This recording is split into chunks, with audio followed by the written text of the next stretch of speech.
I read The Cooking Gene by Michael W. Twitty. This is the first time I've read this book. It's a memoir, and the subtitle to the book kind of explains what's going on here. A journey through African American culinary history in the Old South. And so Michael Twitty is a chef and a self-taught amateur genealogist who is combining those two things to explore his heritage by reconstructing the meals and diet of ancient,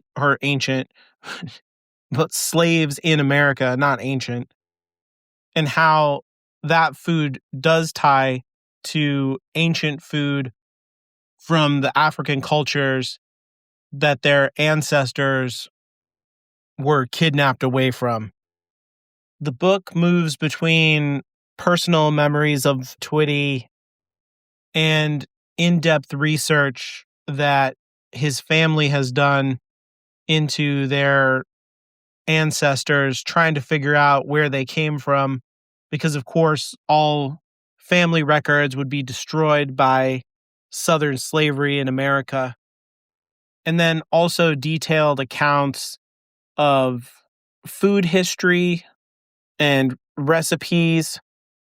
Michael Twitty seems like, I don't really know anything about him. I was telling a friend of mine that I was reading the book, and she was like, oh yeah, that guy, he's great, and blah, blah, blah. And she knew all about him. I've never run across him before. He seems like the kind of guy who doesn't fit in comfortably to anywhere that he's at. He's queer, Jewish, Black, professional chef in modern America.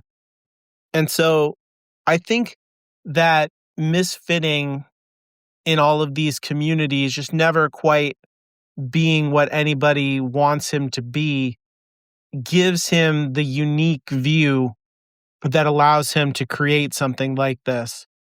Because I think for most of us, we want our heritage to be really simple. We want the food that we grew up with, the food that makes us feel comfortable and at home, to just simply be that, just simply be a ticket to nostalgia for us, or to be closely tied to our people, the way that he talks about eating some of the Jewish meals to remember the suffering of the ancestors, things like that. We want, if the food is going to be complicated in some way, we want there to be a ritual to be around it. We don't want everything to be nuanced and uncomfortable and freighted with history, I think. But the fact is, that's what everything is. Everything around us is freighted with history, and it is uncomfortable if we would only let that in. And so I think the book does a great job of battering down the walls and blinders that our culture wants to erect, and forces us to confront the uncomfortable truths of the origins of soul food, the origins of good Southern cooking. Myself, I lived in the South for a long time, starting in high school and all through my college years, the early days of my adulthood. And before that, I had part of my family was from Southern Mississippi. And I have pretty ambivalent feelings about the South. And like, I don't have a nostalgia for it. I don't have a like for it. But there are people there who I cared about. And I learned how to be a grown-up there, I guess. And so my feelings, my personal history is complex. And I try to let that settle in myself. And again, to shield myself and not think about it. And this book stirred up a lot of that stuff for me. But, in a way, like, it's my privilege to let it settle and not think about it. I moved away from there. I moved to the north. I left all those people behind in those places. I don't see them. And so that's something, like a way for me to put up those walls, like I said. And there are just some people who are not allowed to live that way. There's a million facts in here that I never realized about the origins of foods such as okra coming from Africa, sorghum, sesame.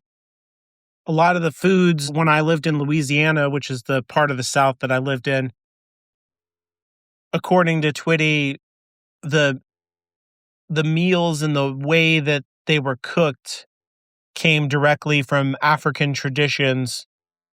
And so things like gumbo, things like black-eyed pea patties and various desserts all came out of a tradition that crossed the ocean with people who could only find small comfort in the meals that they were allowed to make in the very small amount of time that they had to themselves. But some thread of culture was preserved by those people and has become a part of our American tradition. And so that, in a way, a lot of the American meals in the South, according to Twitty, are kind of versions of traditional meals that still exist throughout Africa. And they're just like the American version of those things. So in the book, he talks about how he wants to track down the heritage of his ancestors, find out exactly where his people come from. And this is, of course, really difficult because there's not going to be like graveyards. And what he has to do is track the actual like receipts and manifestos of property holdings of white slave owners and kind of backtrack based on starting from his last name and moving backwards as carefully as he can through the actual property holdings of these people, because it's going to mention the slaves that they owned by name. And that's going to be the chain that he's able to follow through time. And so he actually travels all through the South to these different places where this stuff happened to try and talk to the actual families involved and get a hold of the records whenever possible. And he calls it the Southern Discomfort Tour, which is wry and funny, but this part of the book was disturbing and depressing.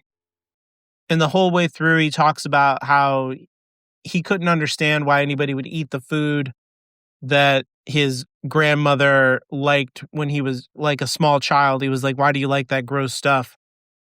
And going through the actual places and seeing where the slaves lived and reading about what their lives were like and finding out the facts of like they were fed certain foods in an actual animal trough, and that was how they were fed. That's how mothers watched their children eat. And he recreated that food and tried it. The difficulty of making the actual food seemed like very extreme to me, like what it takes to make hominy and how they were given less than what they needed to do the work because it was like, who cares? You know, they're just property. You could just buy more. Is really harrowing and shameful. And at the same time, he talks about how the idea of the soul food and the food that the slaves were forced to eat, that they had no other choice, that maybe even they felt grateful for, even though it was insufficient and castaway food from the people who owned them and would not treat them with dignity and beat them and raped them. And how that reminds him of the Jewish heritage and the importance of food, the Torah of food, the actual physical tradition that stretches back thousands of years and is a touchstone with another kind of ancient captivity and hatred and mistreatment, and how the soul food kind of connects to the foods that are eaten to remember that time and to have gratitude for the freedom and an awareness of the vulnerability that can fall on people, and just the precarity of life, the precarity of a people. And he traces his family line back into the Carolinas and talks about the rice country there and how a lot of the rice meals and how they were prepared stretch back to traditions in Africa as well. And I didn't realize how much of Carolina involved rice growing.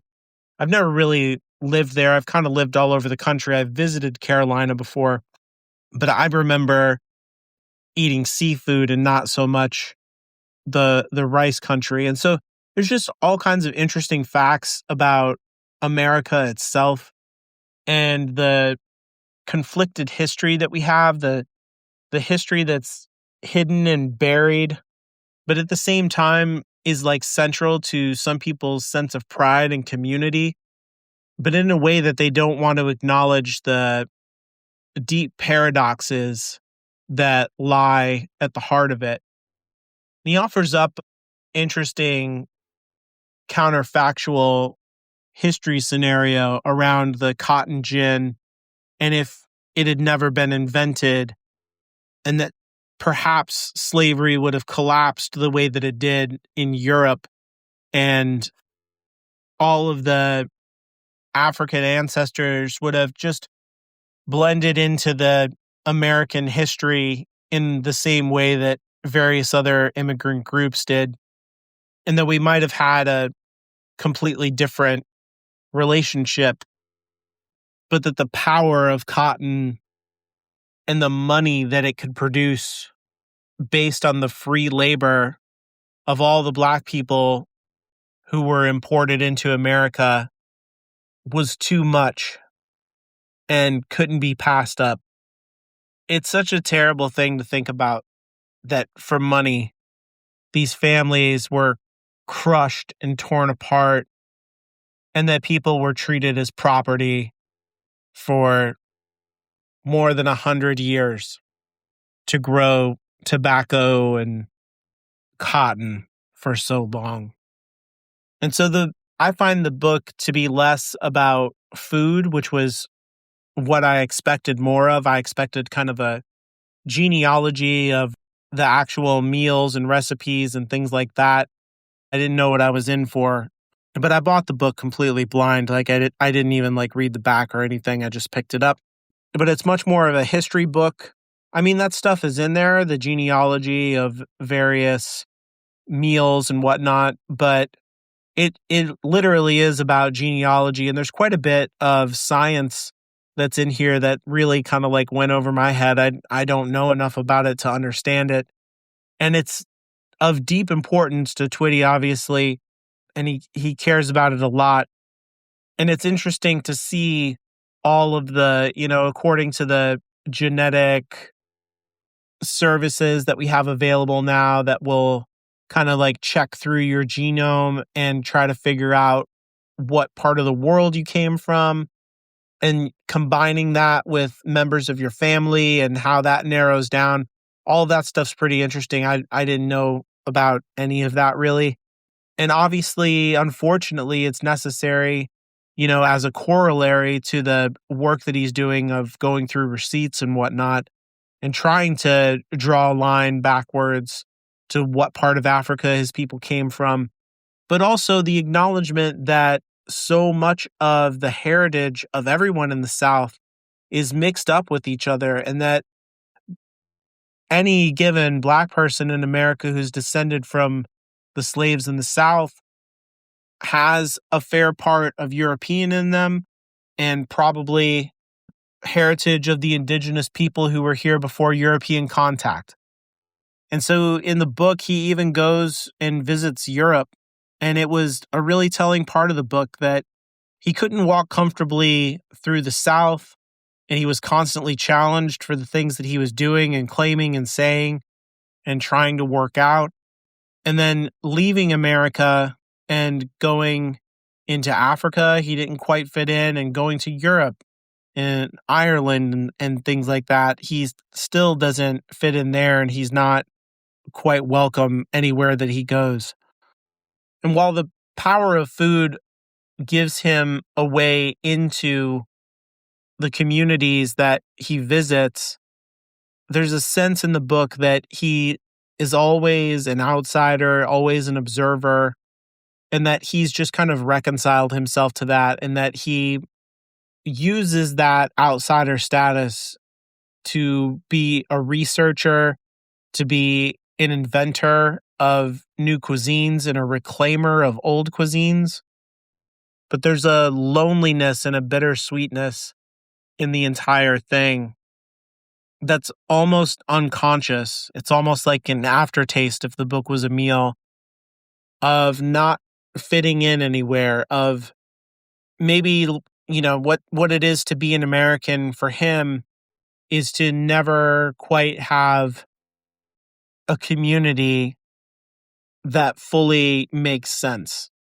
We're all part of this bizarre quilt as Americans that is woven out of this history of King Cotton and soaked in this blood, but at the same time is really knit together, and we're all made of parts that we don't seem to want to acknowledge or reconcile.